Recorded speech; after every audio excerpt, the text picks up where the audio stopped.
Hello, everyone. Welcome to the Luckiest Peach podcast.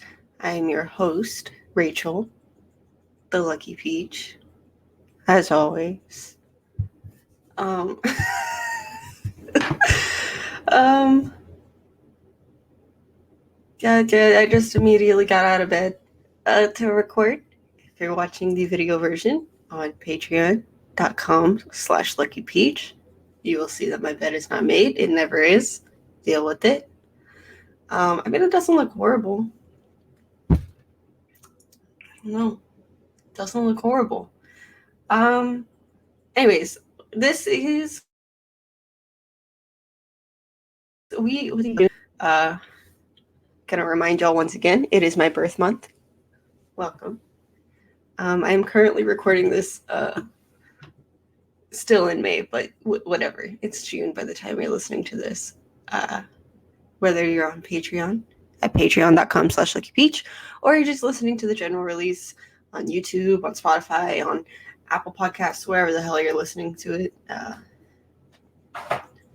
Thank you for being here. Anyways, so this month on Cult of the Month, which if you're new here, that is the episode where I discuss a cult classic film.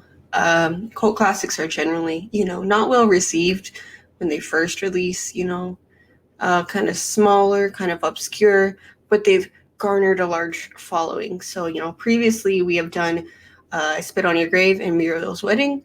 But this month, to fit the theme of us getting into summer, we're doing Wet Hot American Summer.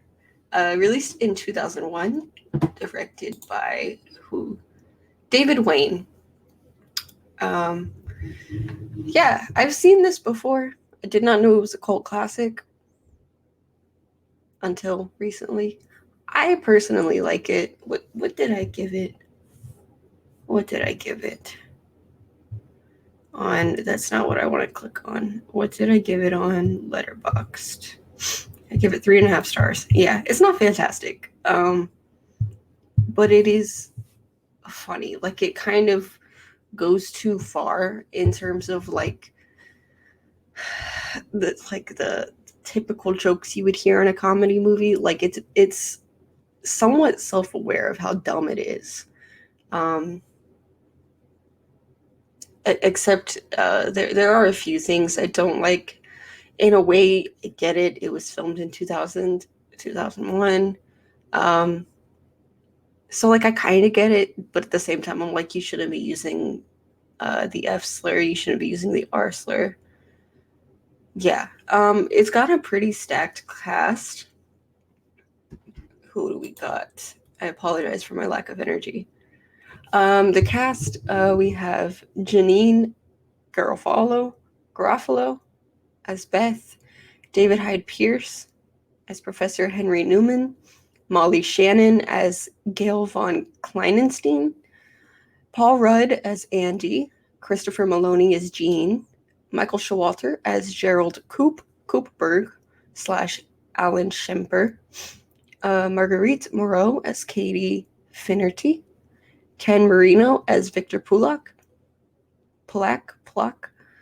Michael Ian Black as McKinley, Zach Orth as JJ, A.D. Miles as Gary, Nina Hellman as Nancy, Amy Poehler as Susie, Bradley Cooper as Ben, Marissa Ryan as Abby Bernstein, Kevin Sussman as Steve, Elizabeth Banks as Lindsay, Joe Latruglio as Neil, Judah Friedlander as Ron von Kleinenstein, Gideon Jacobs as Aaron, and H. John Benjamin as Can of Mixed Vegetables.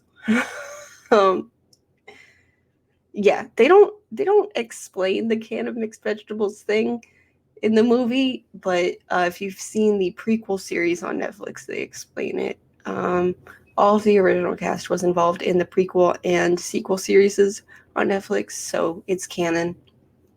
What happened? Yeah. Oh, Jesus Christ. Okay, so its budget was $1.8 million, and it made $295,206 in the box office. Yeah. But that's a standard for a lot of cult films. They don't usually make back the money that they spent. But, obviously it garnered that following, which eventually led to the prequel series and the sequel series, both on Netflix. They both have 8 episodes, I believe. The prequel series is called First Day of Camp, because the film itself is set on the last day of camp. So the prequel is just the very first day. They never show you the in between. And then the sequel is the 10 years later series, because there is a film in the scene where I forget who says it, but like all the main cast is together and they're like, you know what, we should meet here in exactly 10 years. So that's what the sequel series is. Yeah, it's pretty funny. He goes like, I think it's Bradley Cooper. He's like, yeah, we should meet in this exact spot 10 years from now. And Michael Schwalter's like, no. Michael Ian Black's like, he's like, yeah, I think I can make it, but I have something on Thursday. And they're like, how do you know it's in 10 years? He's like, I know, but I have something on Thursday. It's funny. The delivery is good. Like, it seems very self-aware of how awful the jokes are. Like, it's not like a lot of the comedies that come out today where it's just badly written and they think they're doing something. Like, no, it's actually self-aware.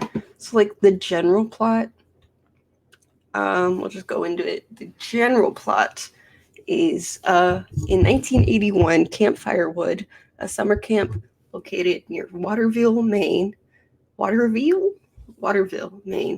is preparing for its last day of camp. Counselors have one last chance to have a romantic encounter with another person at Camp Firewood. All the while, Ben and Susie, two overzealous drama instructors, attempt to produce and choreograph the greatest talent show Camp Firewood has ever seen. Beth, the camp director, struggles to keep her counselors in order and her campers alive while falling in love with Henry, an astrophysics associate professor at Colby College. Henry has to devise a plan to save the camp from a piece of NASA's Skylab, which is falling to Earth. Shy Coop has a crush on Katie, his fellow counselor, but has to pry her away from her rebellious, obnoxious, and obviously unfaithful boyfriend, Andy. Only Gene, the shell-shocked Vietnam War veteran and camp chef, can help Coop win Katie, with some help from a talking can of mixed vegetables. Gary, Gene's unfortunately chosen apprentice, and JJ attempt to figure out why their friend McKinley has never been with a woman. They are surprised to find that McKinley is in love with Ben, whom he marries in a ceremony at the lake. Victor attempts to lose his virginity with the resident loose girl Abby, but a series of mishaps gets in his way. So that's like the general plot. I wish it had the whole plot. Let's see. I'm on Wikipedia. Why are you failing me now? I just want the whole plot, bro.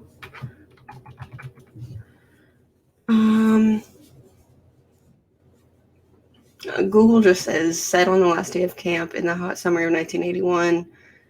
Wet Hot American Summer follows a group of counselors who are each trying to complete their unfinished business before the day ends.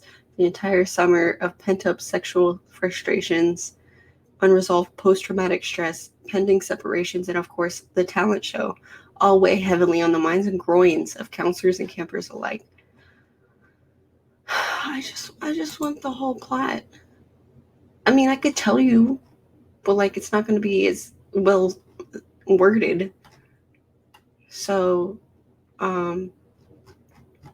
basically, we open this last day of camp. There's this one kid who like locks himself in like a shed where there's like recording equipment like this. Like he thinks he's on the radio. It turns out the stuff's never plugged in. He's just talking to himself. Yeah, a couple kids die. I immediately forgot the movie, as I said I was gonna like. Yeah. There's not much depth to this other than like it's basically a spoof of like teen comedies. If you've seen any teen comedy such as like American Pie, this like kind of makes fun of them. But I think the problem is, and I'm gonna sound like an asshole here, a lot of general audiences don't see the satire in a lot of films. And I've noticed that with like a lot of films that have cult followings, or like generally good films. Like I also recently watched Funny Games, the original from '97, and like a lot of people hated it because they didn't realize that it was like, it's not exactly a satire, but it's meant to like throw off the predictability that audiences normally have in films like that. And I mean, it's understandable why like a lot of those films are cult films, because, not to sound like an asshole, but general audiences don't see that. They're used to seeing films that are very almost superficial. You know, they get their happy ending, they get what they expect. And when they don't get what they expect and they don't realize that it's just a satire, it's just them making fun of what you're expecting, they don't like it, because they're like, this isn't what I wanted. This isn't what I'm used to. This isn't what Hollywood normally gives me. You know, like they're so used to the general idea of Hollywood films that when, you know, an indie film or whatever like takes a stab at that, they trash it because they don't understand it. Which is not understandable. I don't understand that. Use some context clues. Okay? Use some context clues. Okay? We all had to learn context clues in public school. Use them. Use them. They are useful. I promise you'll enjoy films a lot more if you just use your context clues and don't just look at films superficially. Um, speaking of that, I ate my own words. If you listened to May's episode of Streaming Wars, you'll notice I had a lot of things to say about Cruella. I have seen it twice now. Turns out I actually really like it. It's a great film. Directed by Craig Gillespie, who also directed I, Tonya. It's very his style. I think that's part of why I love it. But speaking on the superficial thing, people are making fun of like the opening scene of how her mother dies. And like, yeah, on the surface, that's what happened, is what's in the memes, but there's more to it. And also, it's a family film. What do you expect? Back to this though. But yes, if you listened to that episode of Streaming Wars and you heard me rant about Cruella, I mean, obviously the animal abuse is still inexcusable, but the film actually was really good and I really liked it. You know, I don't take anything I've said about the character. I don't feel like she's been humanized, at least in my eyes. But otherwise, it was a fantastic film. It was like Devil Wears Prada meets I, Tonya, basically. But yeah, back to this. I'm reading now that this was also Bradley Cooper's film debut. So yeah, I just want to get another look at you. And now we have a film of him and Sam Elliott competing to who can sound the grittiest. Yeah. What else? Yeah, okay, so this is the film takes place during the last full day at a fictional summer camp in 1981 and spoofs the sex comedies aimed at teen audiences of that era. The film was a critical and commercial failure, but has since developed a cult following, hence why we're here. As many of its cast members have gone on to high-profile work. Netflix revived the franchise with the release of an 8-episode prequel series starring most of the film's original cast, and an 8-episode sequel series set 10 years after the original film. I guess we could talk about those. There's not like a huge drastic plot because it's a comedy. Like stupid shit happens. But yeah, obviously a lot of the cast has grown to huge success. Obviously we have Paul Rudd, who has recently gone up Thanos' ass to kill him. We have Michael Showalter, we have Ken Marino, we have Michael Ian Black, Zach Orth, Amy Poehler, Bradley Cooper, Kevin Sussman, Elizabeth Banks, Joe Truglio, H. John Benjamin, who, you know, now voices a character where the plot of that show was they were cannibals owning a burger store. I don't know if y'all knew that. If you watch the original pilot of Bob's Burgers, they were actually supposed to be cannibals. And I think the first episode is just playing at that. But, like, also, how do we know they aren't actually cannibals? Anyways, so continuing on, we'll go into, like, the pre-production stuff.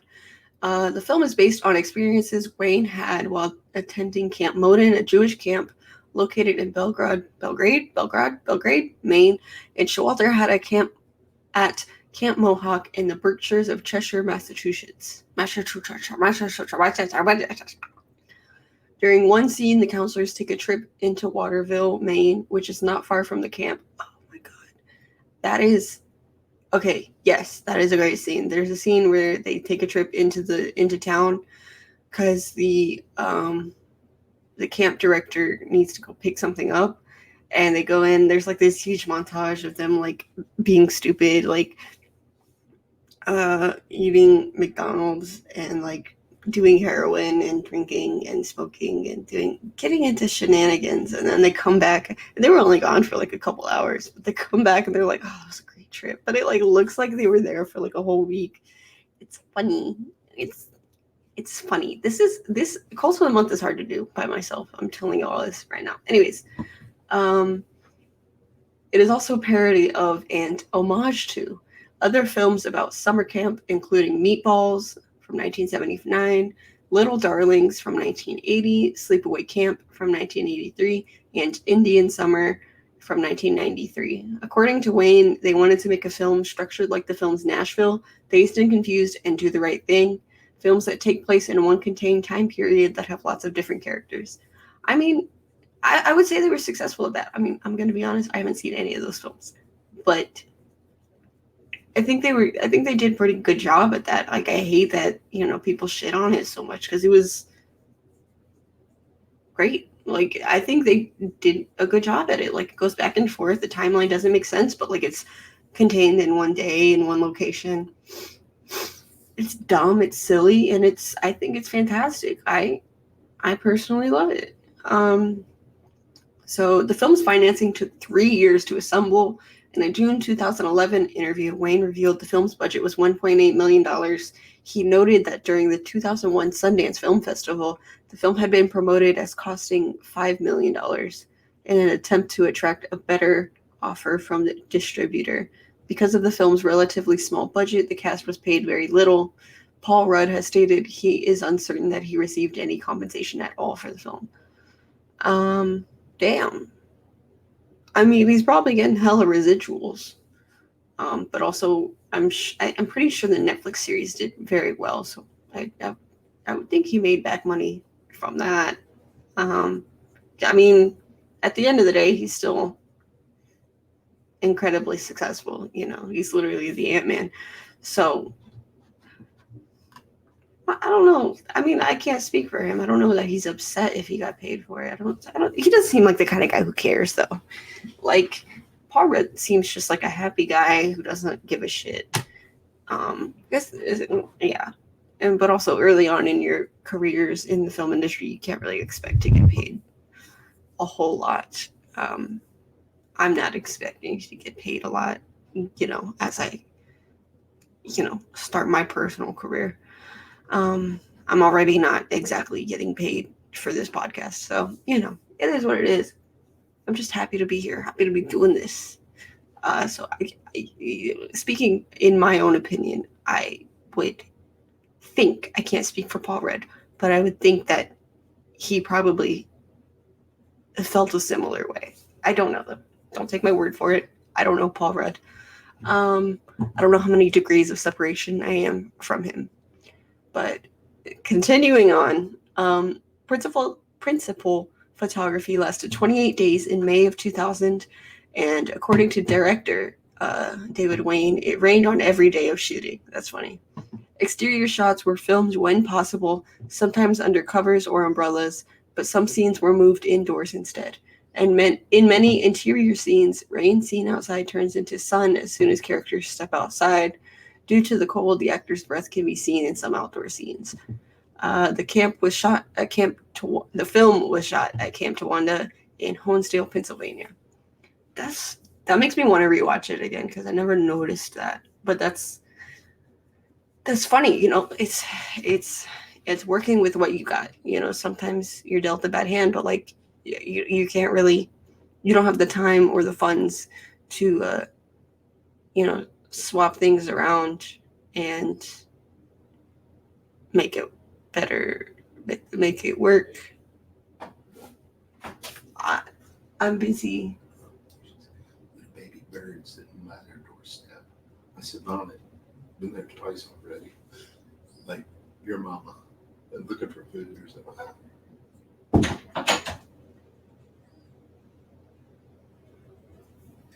Anyways,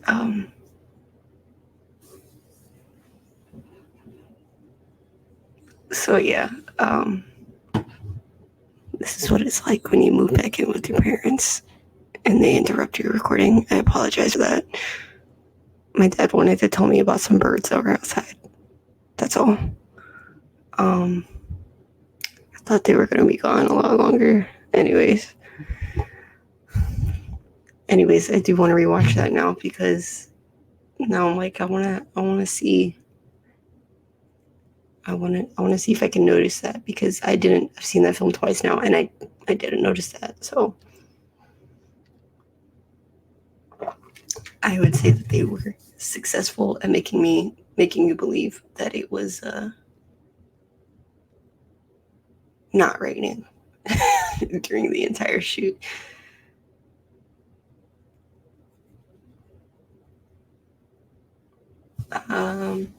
So yeah, as the film is set in the early 80s, the film soundtrack features songs from many popular bands of the era, most notably Jefferson Starship, Rick Springfield, Loverboy, and Kiss. Yeah, it has a good soundtrack. I'm sorry, I have very few words right now.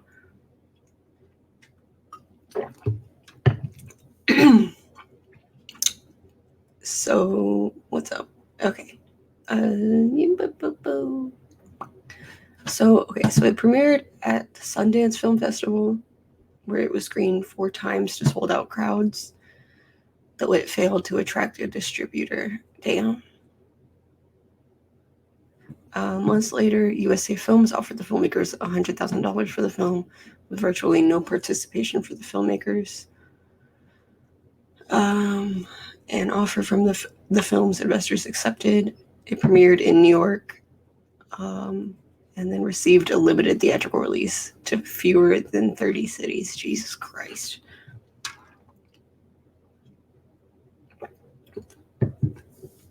So yeah, it received mostly negative reviews from critics. Rotten Tomatoes gives the film a rating of 38%, with an average rating of 4.85 out of 10.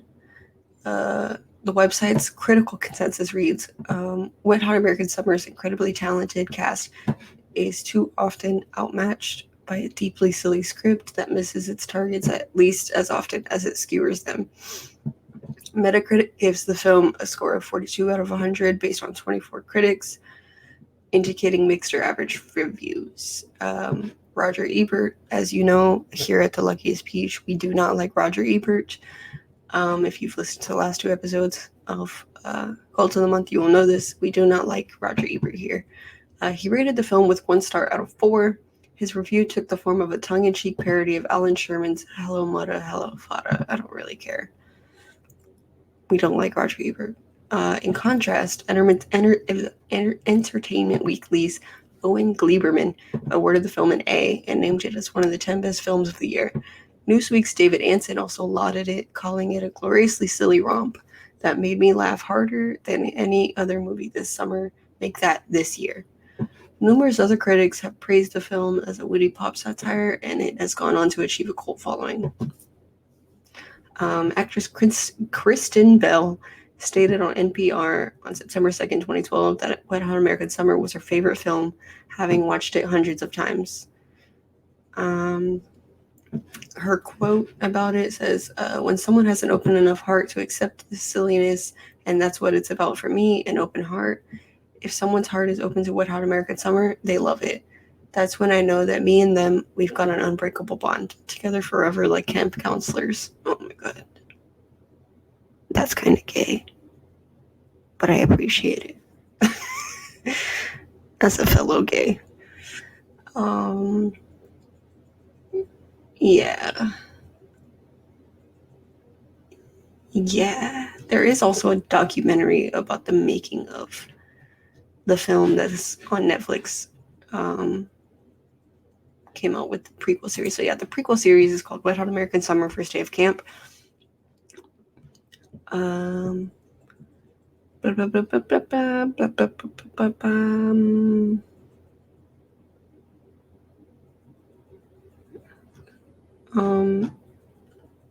Okay, there's no like, there's no plot. Okay, it's basically the same as the film in that it follows the first day of camp, although in this time it's a show with 8 episodes. They're 27 to 30 minutes. Okay, so that's pretty short. It's about 4 hours you can get through pretty easily. The returning cast, people who came back, is Elizabeth Banks, H. John Benjamin, Michael Ian Black, Bradley Cooper, Judah Friedlander, Janine Garofalo, Nina Hellman, Joe Latruglio, Ken Marino, Christopher Maloney, A.T. Miles, Marguerite Moreau, Zach Orth, David Hyde Pierce, Amy Poehler, Paul Rudd, Marissa Ryan, Molly Shannon, Michael Showalter, Kevin Sussman. So it looks like pretty much, oh yeah, all of them came back. I didn't even need to read that because all of them came back. Anyways, the new cast, people who have joined for the series, Jason Schwartzman, Lake Bell, David Bloom, Thomas Barbuska,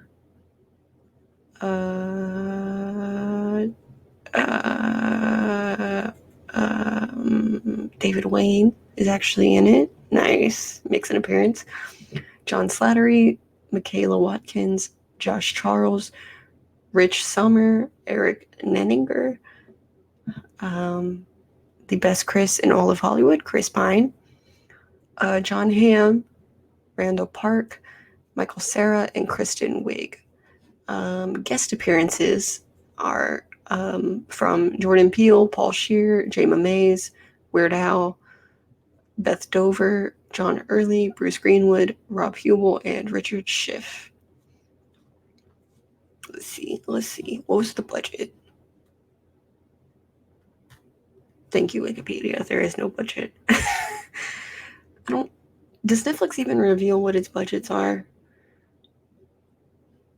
I don't think so.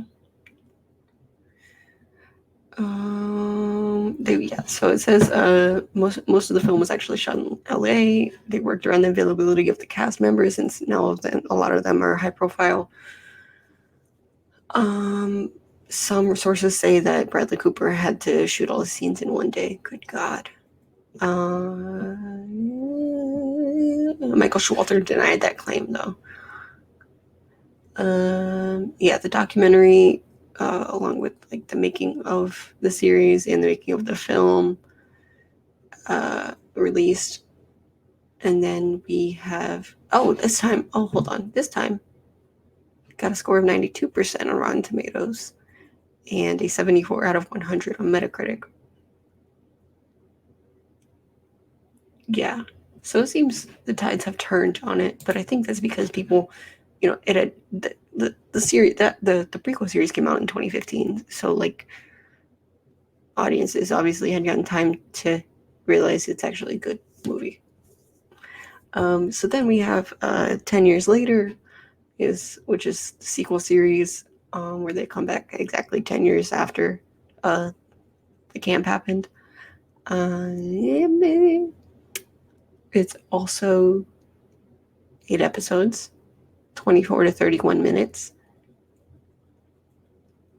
No budget. Nice. Okay, so returning cast from the film in alphabetical. Yeah. Elizabeth Banks, H. John Benjamin, Michael Ian Black, Jeanine Garofaldo, Nina Hellman, Joe Trulio, Ken Marino, Christopher Maloney, A.D. Miles, Marguerite Moreau, Zach Orth, David Hyde Pierce, Amy Poehler, Paul Rudd, Marissa Ryan, Molly Shannon, and Michael Showalter. Bradley Cooper did not return due to scheduling conflicts. I know this because he was filming Guardians 2 at the time. I believe it was Guardians 2. It might have been Infinity War. I don't know. But he was filming for Marvel at the time, and I remember being like, but whatever. Says he does, however, appear in framed pictures at the beginning of the first episode. Adam Scott replaced him in the role. That's actually it actually turned out good because they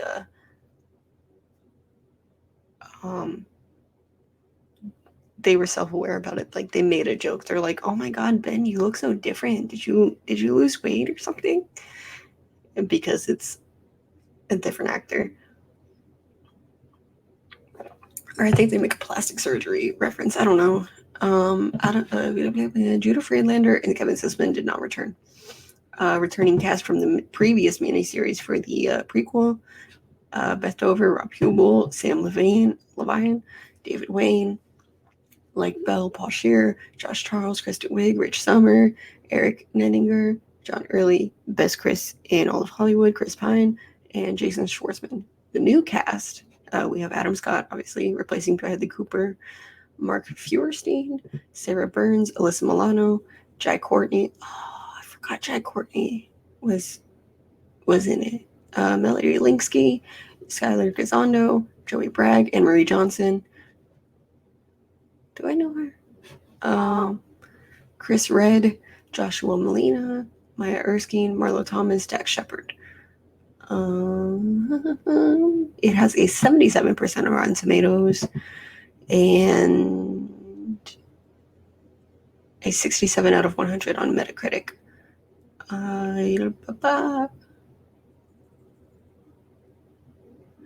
One of the reviews says, basically 8 episodes of unabashed retro-fueled silliness that has no interest in trying to make anything resembling sense as far as of plot or continuity is concerned.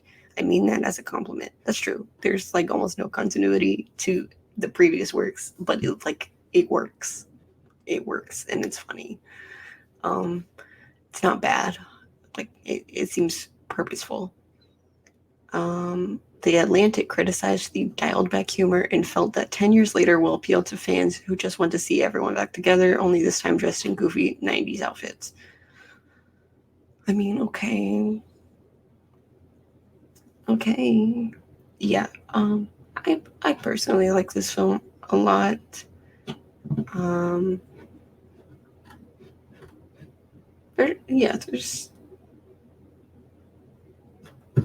There's not a whole lot else to say if I'm being honest. Is Wet Hot American Summer appropriate? No, it's not. It's not appropriate for kids.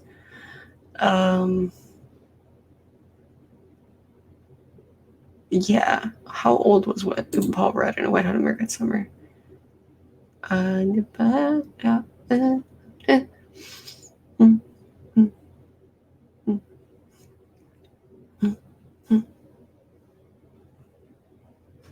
don't know how old he was. Oh, he's 32? Jesus Christ.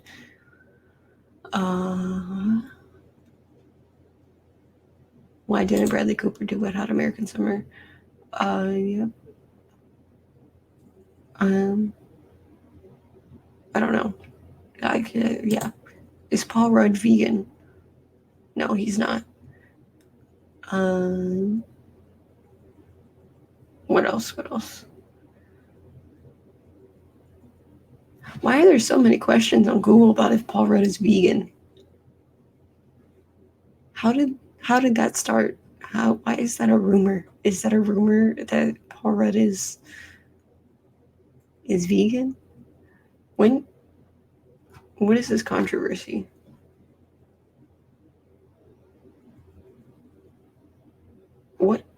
Why is there now a controversy over whether or not Paul Rudd is vegan. Anyways, if you want to watch this, it's free on Peacock, but like, no, who the hell uses Peacock? You can also watch it on Hulu, Sling TV, Fubo TV, Amazon Prime Video, and Showtime. You can also rent it or buy it. I think I watched it on Showtime because I have a free membership. Yeah, I recommend it, even though I gave it 3.5 stars out of 5 on Letterboxd. That's just me being. It's not my favorite movie, like it is for Kristen Bell. But it is enjoyable. I'll probably watch it again in another few years. It's not like fantastic, but I do think it's really funny. So like, if you're in the mood for like a stupid comedy that doesn't make any sense, I would recommend this. Yeah, I don't really have much else to say. This is probably going to be the shortest episode, but that's okay. It's okay. It happens. So yeah, thank you for being here. Thank you for listening once again. I apologize for the interruption from my dad, and I also apologize for my quietness and my few words. It happens. I'm still very, very much exhausted from shooting, helping shoot before I leave. So yeah, but thank you for listening to Luckiest Peach. Thank you to my patrons, Abby, Luis, Gio, Brad, and Dwayne. Sorry. Thank you for joining. If you would like to go to join Patreon, just go to patreon.com/luckypeach. You get episodes a week early. You also, depending on the tier, you get access to the video version of the podcast, as well as you can get merch and some other good stuff. Go check it out. You can follow me everywhere at Lucky Peach, LVCKY Peach. If you go to any of my socials, you can find a link tree where it'll take you to, Twitter, Instagram, Letterboxd, TikTok, YouTube, my Discord that's associated with the Luckiest Peach brand. What else? patreon.com/luckypeach. And you can also just find links to the podcast. But if you're already here, yeah. Oh, also my Twitch, where every couple of weeks I do a Lego build, where I build a Lego set. And if you're on Patreon, you also get to vote on which Lego set is built on the next stream. So make sure you go check that out at patreon.com/luckypeach. So yeah, that's all. That's all for today. It's a short one, but it's okay. This is like the first review I've done completely alone, so it's gonna take some tinkering with. I'll figure it out. We're still in the beginning of the process of this podcast, so it is what it is. But thank you for being here and suffering through it anyways. I appreciate you. Next week I will be joined by Raul Alejandro Mendoza, the Nerdy Chicano from Nerdcore, as we do our monthly review of Army of the Dead. So that should be fun. It'll hopefully be a longer episode. But yeah, again, thank you for being here. I'll see you next week. Stay peachy.